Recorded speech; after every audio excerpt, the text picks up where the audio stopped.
Welcome, one and all, to the 2022 JustJasen Jaccolades ceremony. Tonight, we'll be reflecting on the very best that this year had to offer, specifically in the world of gaming and online happenings.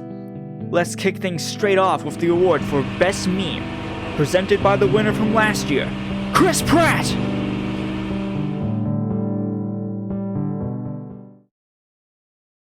Chris, dude, you have to speak. Chris, I'm begging you. This is like my one thing. It's me, Amari. Cut his mic! Hello, everybody! So, we kind of knew that guest appearance would go bad, so I'm here. And I'm going to bring you the nominations for Best Meme. And those nominations are... Freddy Fazbear, what happened? Squid Games! No bitches, no maidens.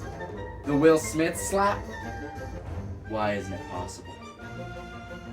Morbius and name soundalikes, such as the Bronze Jade.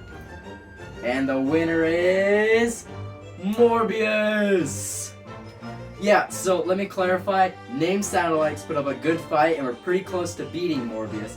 But Morbius was so popular, Sony had to put it into theaters twice. So, all in all, it just had more of a cultural impact on the world. And it was a Morbius sweep. Congratulations, Jared Leto. Thank you, Twiggy Boy. Now, let's go ahead and get the worst out of the way. That's right. It's time for the category of Biggest Disappointment of 2022. The nominees are... Advance Wars being indefinitely delayed. Nintendo, I promise we won't be mad at you if you release it. I just want to play it, please. The Disco Elysium creators being kicked out of their company and being forced into legal hell. Fuck this guy. HBO Max purging half of their content for a fucking tax write-off. And the reigning champion from Worst Company of last year, Activision Blizzard, blatantly just hating poor people by blocking prepaid phone plans from Overwatch 2. And the winner is... the HBO Max purge. Personally, I'm more pissed off about the Disco Elysium situation, but I think straight up obliterating art that people poured years of their lives into is just fucked up on a moral level, so good job, Warner Brothers Discovery. On a slightly more positive note, next we have the category for Most Masochistic Moment, presented by the royalty of chair review, King Edward. Well, hello there, Jaccolades.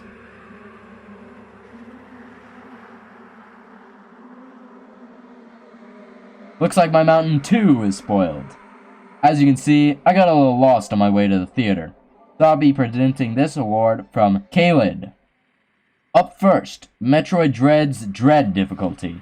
One-hit deaths should be a pretty self-explanatory reason.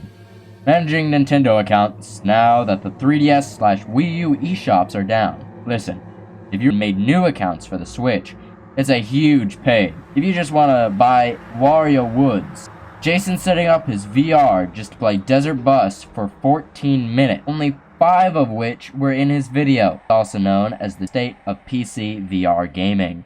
Kirby and the Forgotten Lands final tilting minigame. And finally, Elden Ring's mandatory Godskin duo fight. These guys suck completely on their own, so putting them together is truly masochistic. And the winner is... Kirby's Tilting Game Final Level. That's right, Elden Ring lost the difficulty category because of motion controls. Have a good one, Jaccolades. If you excuse me, I have some adventuring to do. Thank you, King Edward. Now, it's time to just gas myself up with the category for Best JustJasen Video. The nominees are... Mario vs. Luigi Online with Apollo. Oh lord. I'm Jesus? here to murder you. Aw. Jesus can't help you now. The Town with No Name. The best story in gaming? The man with no name is willing to shoot a kid. This leads him to other evil actions, such as trying to steal a horse. Developing a gambling addiction in The Coin Game. Teddy, I love you. Teddy! Schizophrenic banana! 1-1 Infinity. Now, the flagpole is completely out of reach of the player. Instead, you get to take a door to redo the entire level. And finally, Pikmin 3, an imposter among us. They fly now. They fly now. The winner is The Town with No Name. I love this video. The dry humor, the music I selected, and of course the ending make it, just in my opinion, an absolutely inspired concept. So go watch it. Congratulations to myself. Up next we have... What the? Yo, what's poppin'? Zing, what are you doing here? You've never been on any content before. No one's gonna understand this at all. I mean, they might vaguely recognize me if they were in the JustJasen Discord. Listen, Jason, at exactly this moment last year, you said we'd reconvene to get your answer for last year's category, Best Game You Didn't Get to Play. Well, it's been exactly a year, so go ahead and tell everyone what your thoughts are on Returnal. That's actually the perfect segue into this year's newest category, Best Game from History. Let's make it a speed round. As a child, I wrote off Yoshi's Island for being cutesy. Don't you dare write off Yoshi's Island, because this game is platforming perfection and it's filled with so many great level designs. I'm gonna say it, it's even better than Mario World. Paradise Killer is filled with vibes and presents an engaging mystery time cover with a cast of memorable characters, all contained within a vivid overworld to explore. Whatever you do though, don't skip going to the spa because you'll want those movement upgrades. Okay, hear me on this one. Like Your Dinosaur is extremely simple, but in that simplicity, it packages a childlike joy that can put a smile on your face just by hearing its silly music. Also, it's a mobile game with no intrusive ads, so that's a plus. Kyle's is Famous is a comedic puzzler that cleverly balances completely obvious outcomes with the unexpected, and its final ending is one you won't be forgetting anytime soon. Play it. In retrospect, Subway Midnight is more charming than it is terrifying, but that charm exudes out of every pixel in its visuals, and exploring the variety of train cars is super fun. And, to be fair, one of the parts is super creepy. And finally, my favorite game from history, Hitman Trilogy. The sandbox that these games offer is incredible, and it feels like any path you can take is a valid one, even if it involves mowing down every civilian you see instead of being a proper agent. The fact all of its content is seamlessly integrated is hugely appealing, and it's all packaged with beautiful graphics. Okay, yeah, but what about Returnal? Zing, get the fuck out of my studio.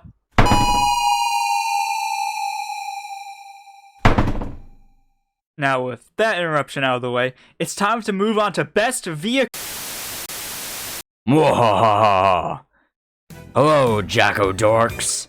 It is I, Skelly, King of Bean Burritos.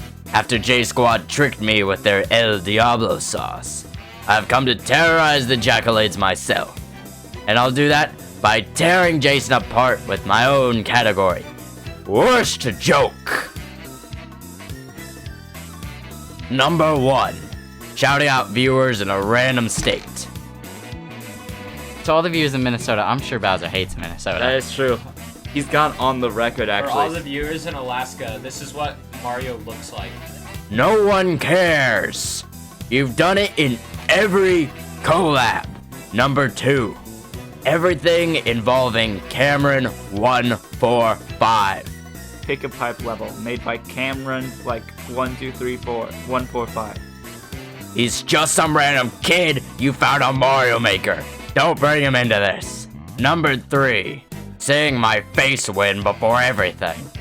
My face one? You can't just say my face away. For the love of everything, get some variety into your voice. Number 4, yelling about fruit.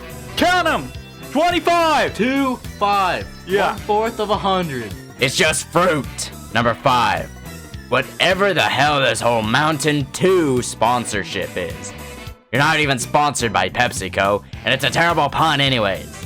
And I know about puns. Number 6, this clip. Red. That's pretty radical. That was the worst pun. That didn't even work.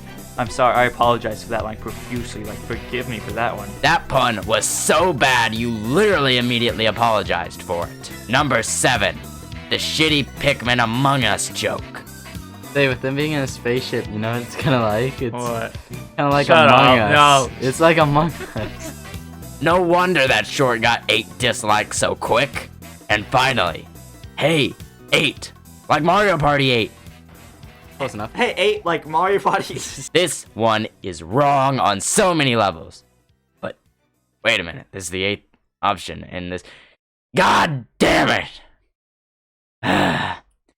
This year's been terrible for comedy. But of all of these offenses to humanity, easily the worst one is saying my face wins so much. Please stop. It doesn't even make sense. Now, Jaccolade viewers, for daring to come out to this show, I'm going. Good news, Skelly's hacking skills just amounted to a Bluetooth connection from his shed, you see. So I put a password on the screen and we should be all good to go now. Although I guess we could ditch the Mountain 2 branding. Now, if those interruptions out of the way, we can move on to the next category. Best vehicle-based accident. Where all the times a vehicle got into an accident, obviously. Roll the clips. No, wait, stop! Oh my god. I'm hit by a car, no, oh my god. These tunes are sick! Hey, what's that? Oh my god!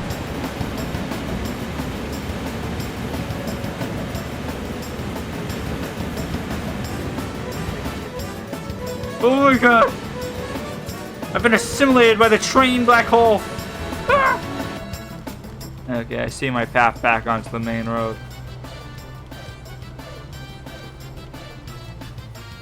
Really like the maximum speed and uh-oh.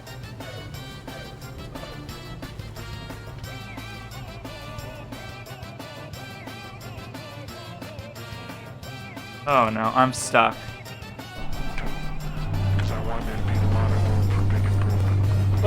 Oh shit. Uh-oh. Oh damn it. Oh, I was paying too close attention to the video. Oh, I think we're getting towed. Oh shit.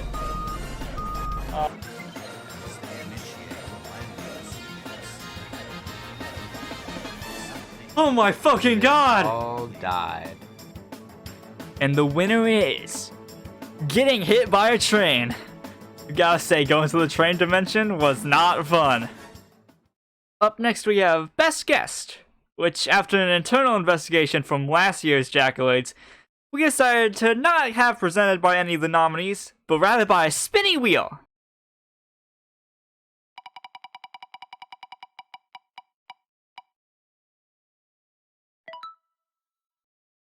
Congratulations, Twiggy Boy. Oh ho ho! Up next, we have one of my personal favorite categories, Best Narrative. Oh really, I'll have to explain the intricacies each of these games have to offer. But first, let's just list all the nominees. The Stanley Parable Ultra Deluxe, Live Alive, God of War Ragnarok, and Pentament. On my watch, buddy. You again! I'll kill you!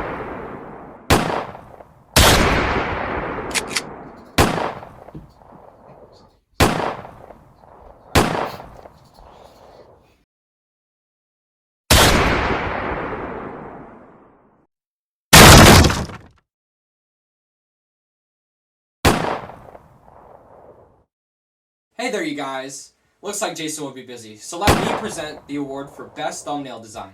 Up first, we have Town with No Name, 1-1 Infinity, Desert Bus VR, Mario Party NFT Kerfuffle, and Neon Walter White. And the winner of this year is Neon Walter White. Great photoshopping, Jason. Thanks, James, but why didn't you come and help me? Well, you beat me in Wii Boxing that one time, so I figured you could handle yourself.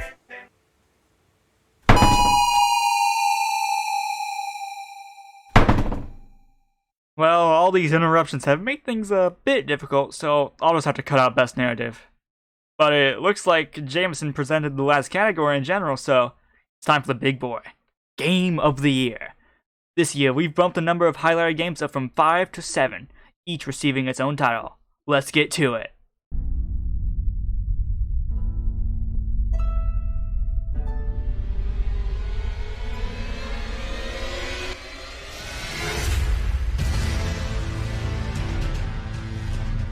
Let's get the obvious one out of the way.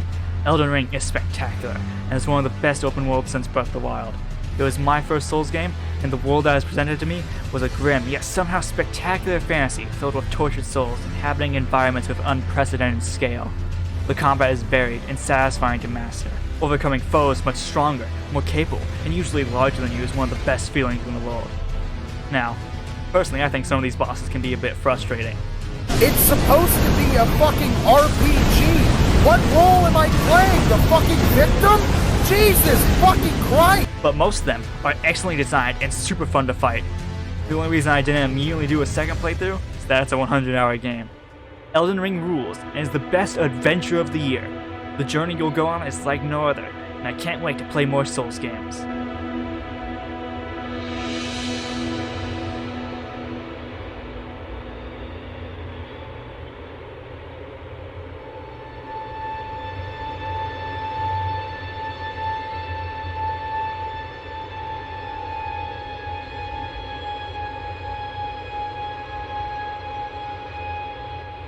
The Stanley Parable Ultra Deluxe, or should I say, the Stanley Parable 2, or perhaps I should say, Stanley Parable 14, Liquid Snake, is a mind-bending continuation of the brilliant original game.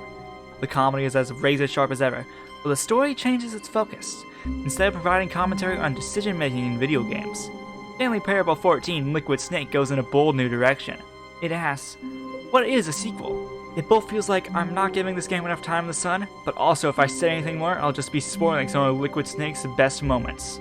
So I'll just say two things. One, I'm really sorry for making that broom closet video which doesn't even feature the new broom closet content. And secondly, that the Stanley Parable Ultra Deluxe gets the award for Best Sequel. 3, 2, 1. Good job, you made it to the bottom of the mind control facility. Jumped on the catwalk. You should have been careful. You should have been careful. It used to be a bug, but now it's an ending. Now it's an ending. And I believe in you. I believe in your ability to cross this barrier. Neon White satisfies the primal urge to move fast and kill demons. Going ridiculous speeds as you master the mechanics and figure out how to shave seconds off of levels is ridiculously fun. And it's all bundled in an incredibly stylish package. Featuring music from Machine Girl and a crisp art style, this game rules. The developers have gone on record saying they took inspiration from Killer 7, and it shows. Well, it shows in every aspect, but the story. In that category, they decided to drive headfirst into Shonen, and you know what? I'll go to bat for it. Sure, a mind trip like Killer 7 would have been wonderful, but writing that is really hard, and the tone they went with still fits the aesthetic and is clearly deliberate. It really just depends if you're up for cringe humor, which I know I am. I'll just say that this guy needed like 2 more scenes to humanize him, and this girl is a fucking psycho! Go play the most stylish game of 2022.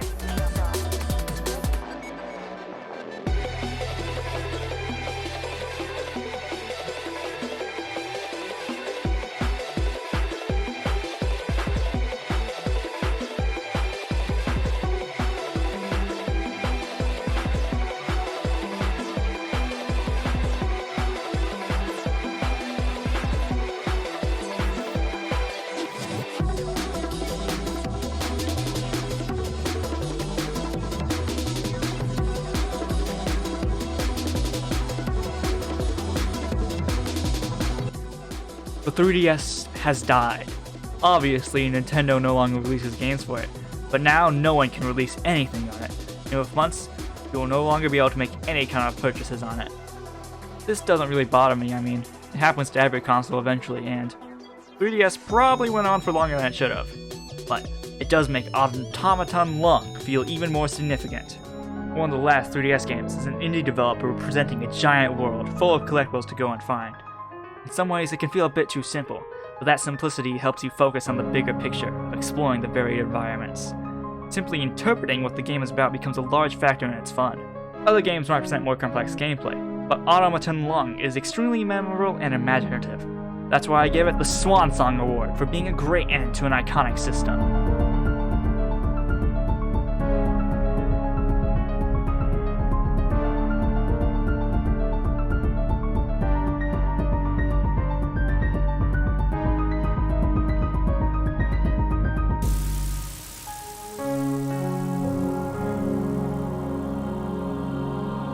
Sometimes, when you watch a Nintendo Direct, you'll shrug off something that only looked vaguely interesting. Then you'll find a guy on Twitter yelling at you to play Live Alive, the seminal JRPG experience, and you'll be completely on board. Live Alive completely came out of nowhere for me, and I'm so glad I did. Its storylines are filled with memorable and fun characters. Its combat is a bit simple, but also extremely focused. The entire game has brisk pacing that never dwells in one place for too long. It's always moving on to the next idea. Alongside this, it's notable for being the first HD 2D game to not be covered in a Vaseline-like blur for 80% of the experience, so you can finally experience the wonderful models and sprites of the art style. The one flaw is that Square Enix has done an excellent job of eviscerating this game's soundtrack from YouTube, which is why I'm playing the original SNES soundtrack right now. I'm giving it the Left Fielder Award for being my surprise hit of the year. It's safe to say, play Live Alive! Ah!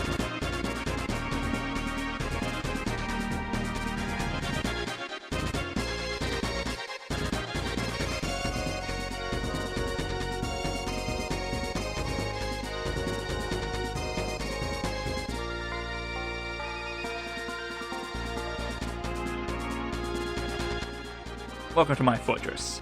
My dwarf fortress, if you will. I've dumped over 50 hours into it in the 3-ish weeks this game has been out. Over here we have my army. They're filled of legendary jocks that can fuck up monsters. We've got the simple little minecart that helps make collecting wood more efficient, and a drawbridge that can defend us. We've dug deep into the caverns and have discovered some ancient artifacts and have crafted magma forges. But despite all of this, I still feel I haven't scratched the surface. This is the only fortress I've made, and it's been easily sailing thanks to the default tutorial options. I haven't gotten myself into any major trouble, and there's so many intertangled systems I can still explore. So there's clearly only one solution. Deeper. I must dig deeper and greedier. Dwarf Fortress enters itself into the rare pantheon of games that I just can't put down once I start playing. It's easily the most addicting game of 2022.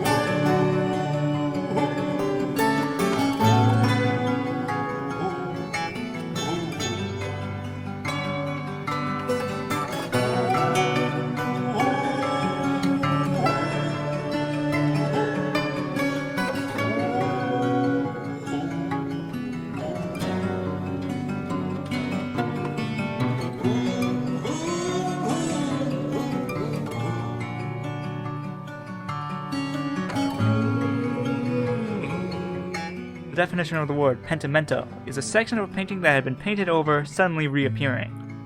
Pentiment's murder mystery reflects this as he tried to unravel a false truth that has disguised itself as reality. Pentiment is a choose-your-own-adventure done to the fullest. The secret to a successful gameplay is how absolutely transparent the effects of your choices are.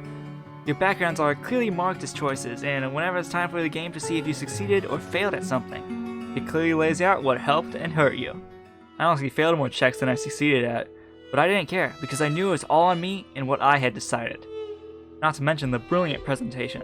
The historical accuracy is nailed down in both its painting-like style and its storyline. The game takes place in the actual 16th century. Do you know how many games take place in the 16th century? Not many. There's only 44 listed on Wikipedia, and most of them are ninja games, because being a fucking ninja is more appealing than being a peasant dying of the Black Plague. But somehow, Obsidian Entertainment made the peasant game the best of all of them. And whenever something from history is relevant, the game literally gives you a reference to help fill you in. This is especially helpful if you're an idiot who didn't pay attention in high school world history and are clueless as to who Barton Uther is and what he has to do with 95 Theses. And then there's what the entire game centers around: the story. I already touched on how the choices are perfectly executed, but the dedication to the setting is compelling, and Andreas is a great protagonist. Trying to solve the mystery feels hopeless and like you're working against an impossible clock, which forces you to make do with what you have. I don't want to spoil too much, but how this game separates its 3 acts is brilliant and had me flabbergasted. I'll say that, despite only taking place in one town, Pentiment finds a way to still expand the world. Before playing this game, I honestly didn't have a huge affinity for any game released this year, and I wasn't even sure if I would include a Game of the Year winner at all. But after going through its impeccable story, it's safe to say that it's my Game of the Year, and I recommend it to everyone.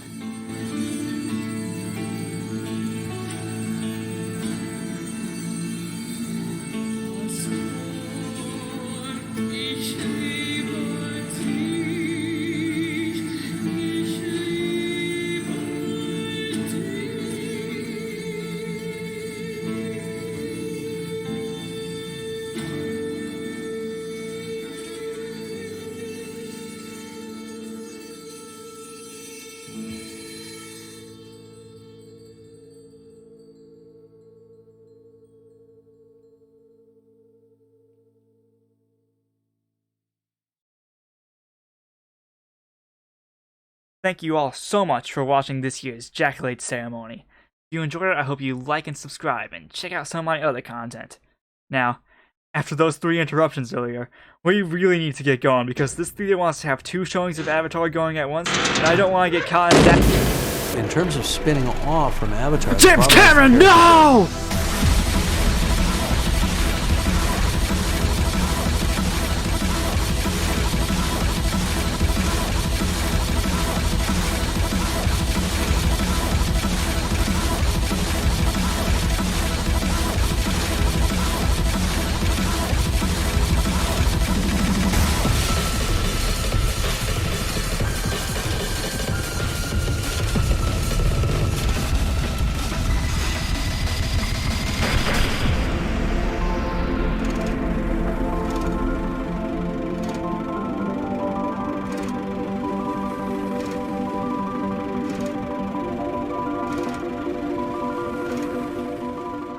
No way.